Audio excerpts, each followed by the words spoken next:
जय हिंद दोस्तों, मैं हूं अनूप और आप सब लोग देख रहे हैं ग्लोबल कॉन्फ्लिक्ट। तो दोस्तों, इंडियन एयरफोर्स के 114 फाइटर एयरक्राफ्ट के टेंडर को लेके अब अमेरिका के अंदर ही घमासान चल रहा है। अमेरिकी कंपनी लॉकहीड मार्टिन और बोइंग एक दूसरे के सामने ऐसे प्रतिद्वंदियों जैसे खड़ा हो गया है कि लग ही नहीं रहा है कि ये दोनों ही कंपनी अमेरिकन है। इंडिया के इस 114 फाइटर एयरक्राफ्ट के टेंडर के लिए जहाँ पे अमेरिकी कंपनी बोइंग की तरफ से F-15EX के पेशकश को लेके हाल ही में आगे आया गया, तो वहीं पे अब लॉकहीड मार्टिन अपने F-21 फाइटर एयरक्राफ्ट को लेके एग्रेसिवली आगे बढ़ रहा है। तो दोस्तों, आज के वीडियो के सबसे पहले हिस्से में मैं आप लोगों को अमेरिका के अंदर चलने वाले ये प्रतियोगिता के बारे में बताऊंगा, जबकि दूसरी तरफ रशिया की तरफ से अमेरिका के आधुनिक 6th जनरेशन फाइटर एयरक्राफ्ट के लेजर हथियारों को काउंटर करने के लिए अपना ही एक नया काउंटर मेजर सिस्टम का डेवलपमेंट किया जा रहा है। और हम जानेंगे कि कैसे मिसाइल डिफेंस के बाद अब रशिया लेजर डिफेंस का तैयारी कर रहा है। तो दोस्तों, डिटेल में जानने के लिए वीडियो के आखिर तक बने रहिए और चैनल को सब्सक्राइब और वीडियो को लाइक जरूर कीजिए। तो दोस्तों, 2015 में जब इंडिया द्वारा राफेल एयरक्राफ्ट को खरीदा गया था, तो सबसे बड़ा झटका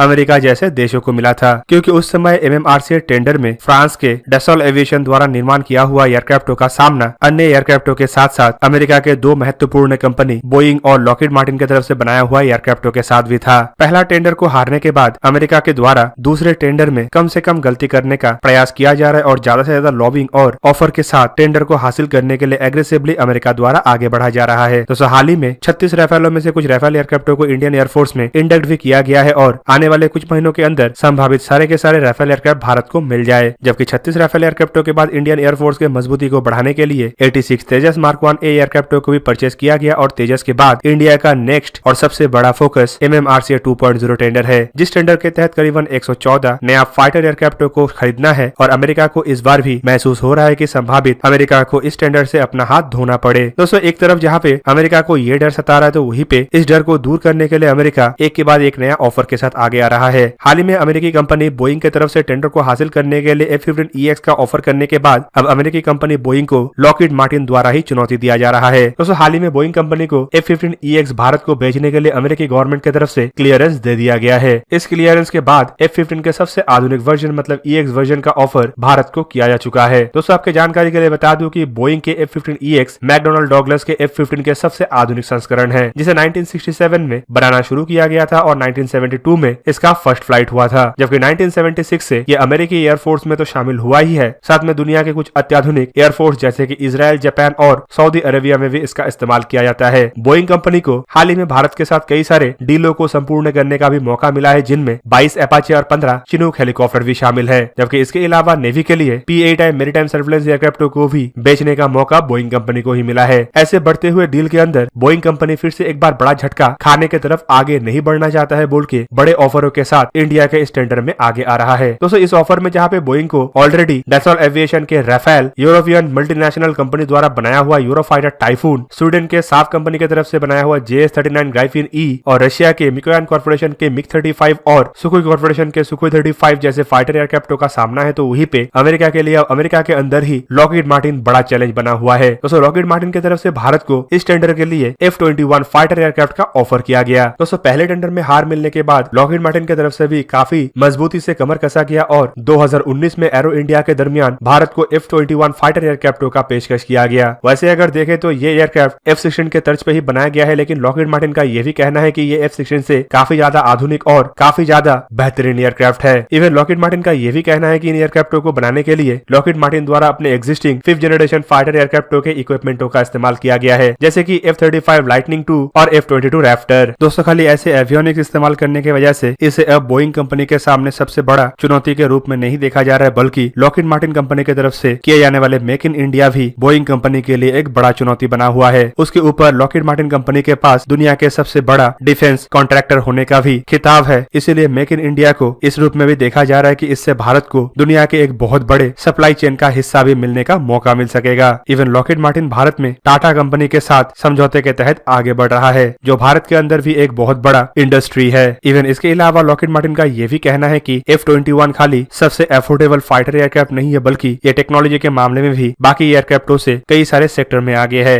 दोस्तों, ये तो तभी कहा जा सकता है कि इन दोनों फाइटर एयरक्राफ्टों में भारत किसी एयरक्राफ्ट को चुनता है कि नहीं, लेकिन दोस्तों, इन चुनाव से पहले ही भारत के टेंडर को लेके अमेरिका के दो महत्वपूर्ण और दो बड़े कंपनी जो ऑलरेडी कई सारे प्रोजेक्टों में एक साथ मिलकर काम कर चुका है, वो एक दूसरे के सामने ऐसे खड़ा है जैसे ये कोई अमेरिकी कंपनी नहीं है, बल्कि दो राइवल देशों के कंपनी हो। दोस्तों, अब चलिए जानने का कोशिश करते हैं कि मिसाइल डिफेंस और एयर डिफेंस के बाद किस तरीके से रशिया की तरफ से अब लेजर डिफेंस बनाने की तरफ आगे बढ़ा जा रहा है। तो दोस्तों हाल ही में आप लोग कुछ खबरों में सुने होंगे कि अमेरिका की तरफ से एक नया लेजर हथियार शील्ड का निर्माण किया जा रहा है और इन हथियारों को लेकर अब दावा ये भी किया जा रहा है कि ये मिसाइलों की तुलना में काफी ज्यादा इफेक्टिव होगा। दोस्तों मिलिट्री एक्सपर्ट यूरी नोटोव जो कि एयर डिफेंस फोर्स म्यूजियम के डायरेक्टर भी, उनके तरफ से अमेरिका के इन लेजर वेपनों को लेकर हाल ही में कुछ खुलासे भी किया गया। उनके बयान के मुताबिक अमेरिका का ये जो नया लेजर सिस्टम है ये साइंस फिक्शन मूवी में इस्तेमाल होने वाले लेजर हथियारों के जैसा नहीं होगा और ना ही साइंस फिक्शन मूवी में जिस तरीके से लेजर का इस्तेमाल करके एयरक्राफ्टों के विंग को काटा जाता है वैसा कुछ करने का इसका क्षमता है। बेसिकली अमेरिका के जो नया लेजर सिस्टम है ये सॉलिड स्टेट लेजर का इस्तेमाल कर रहा है। दोस्तों आपके जानकारी के लिए बता दूं कि पिछले महीने के अंत में मतलब फरवरी महीने के आखिर के हिस्से में अमेरिकी एयरफोर्स रिसर्च लेबोरेटरी को एक नया लेजर हथियार सौंपा गया जिसका पावर सप्लाई और बीम कंट्रोल सिस्टम को गर्मी के माध्यम से टेस्ट करना शुरू किया जाएगा, जबकि अमेरिका ये भी एक्सपेक्ट कर रहा है कि 2024 तक इसका ग्राउंड टेस्ट को कंप्लीट कर लिया जाए। दोस्तों सॉलिड स्टेट लेजर असल में इंडस्ट्रियल प्रोडक्शन में इस्तेमाल किए जाने वाले एक ऐसा लेजर है जिसका स्ट्रेंथ काफी कम होता है, पर अमेरिका द्वारा असल में ऐसे कई सारे लेजर को एक साथ कॉम्बाइन करके एक पावरफुल सिंगल यूनिट लेजर को निर्माण किया गया और इसे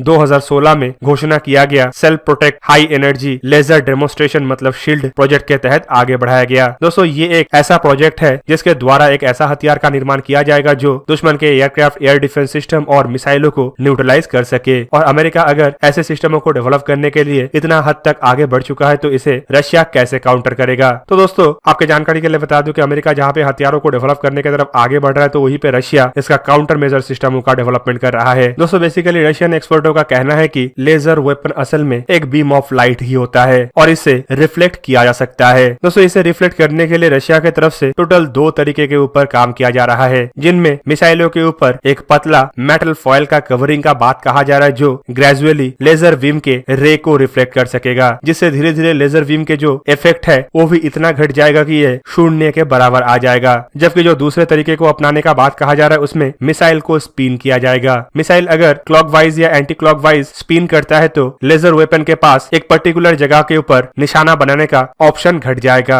जो बेसिकली लेजर वेपन के तीव्रता को कम कर देगा और ये मिसाइल को भेद नहीं सकेगा। और दोस्तों इस तरीके को अमेरिका के लेजर वेपनों के खिलाफ सबसे बेहतरीन तरीका भी माना जा रहा है। दूसरी तरफ खाली रशिया अमेरिका के लेजर हथियारों को काउंटर करने के लिए अपने काउंटर मेजर सिस्टमों का डेवलपमेंट नहीं कर रहा है, बल्कि खुद का भी लेजर वेपन प्रोग्राम को आगे बढ़ा रहा है। सोवियत यूनियन के जमाने में ही पहला लेजर वेपन के परीक्षण किया गया था। उस दरमियान रशिया के इल्यूजन 76 ट्रांसपोर्ट एयरक्राफ्ट में इसका इस्तेमाल किया गया था। एक टेस्ट के दरमियान A-60 कॉम्प्लेक्स द्वारा कई सारे एरियल टारगेटों को भी न्यूट्रलाइज किया गया, जबकि ऐसे टेस्ट के द्वारा सैटेलाइटों को भी मार गिराने का प्रयास किया गया था। पर दोस्तों सोवियत यूनियन के जमाने में शुरू हुआ ये परीक्षण सन 2000 में ही पॉज कर दिया गया था और 2014 तक रशिया द्वारा इसे फिर से स्टार्ट करना पॉसिबल नहीं हो पाया। लेकिन 2018 में रशिया के डिप्यूटी डिफेंस मिनिस्टर यूरी वोरोसोव की तरफ से घोषणा किया गया है कि रशिया ऐसे लेजर हथियारों के परीक्षण की तरफ आगे बढ़ रहा है। और दोस्तों 2014 से लेकर 2018 के बीच में कब रशिया की तरफ से फिर से इन हथियारों के डेवलपमेंट के काम को शुरू किया गया इसके बारे में फिलहाल कोई जानकारी नहीं है, लेकिन अमेरिका जिस गति से आगे बढ़ रहा है संभावित रशिया भी उसी गति से अपने लेजर हथियारों को डेवलप करने की तरफ आगे बढ़ रहा है। तो दोस्तों ये था आज का वीडियो। अगर आपको वीडियो अच्छा लगा तो इसे लाइक कीजिए और मेरे चैनल को सब्सक्राइब कीजिए और साथ में बना हुआ बेल आइकन को भी प्रेस कर दीजिए ताकि आप मेरा वीडियो देख पाए सबसे पहले। जय हिंद।